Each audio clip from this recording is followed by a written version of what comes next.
Donald's statements, restatements, defense and accusations have brought him to a point where one of the more respected political consultants and strategists was forced to hand in his walking papers. The Donald may say he quit, but every source, including the man himself, says it was a resignation. Welcome to the Hardline, former consultant to the Trump campaign, Roger Stone.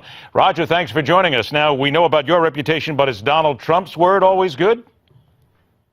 Well, in this particular case, he's just incorrect. I resigned because of the direction of his campaign. I liked his campaign, and I'm still supporting Donald Trump.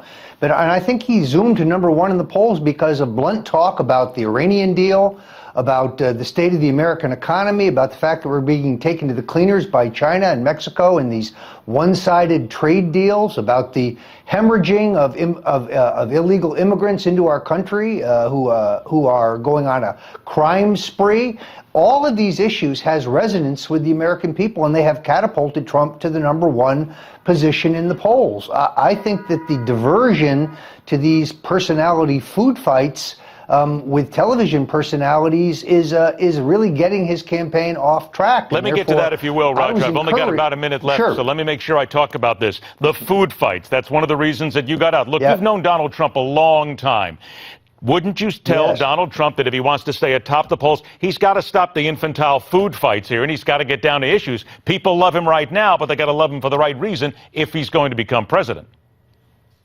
That's a more blunt assessment of what I've told him in my letter of resignation and what I've said in a number of media interviews since that time. Trump needs to get back to the core conservative issues and taking on the political establishment and the career politicians to make America great again. He's the only one who's independent enough to do it by virtue of his own wealth. Can he do that, though, without feeding his ego 24 hours a day? Yes, I can. I think he can. Look, I reject the notion that Fox and Rupert Murdoch are helping Hillary and all the stuff in your package. I don't agree with that. But I do agree with this. Trump can still win this race if he will drop back to the core conservative messages that got him to #1. Roger, I think that's what a lot of people are still waiting to hear. They'd like him to get back to the messages. Certainly he has that support. Now he's got to get down to the issues and see where he goes from there. Roger Stone, thank you so much for being with us. I hope we get a chance to talk again soon. Glad to be with you. All right, take care. Again, those polls say that Donald Trump has taken a massive jump forward despite what he has said. But here come the issues sooner or later. Stay with us. The Hardline continues.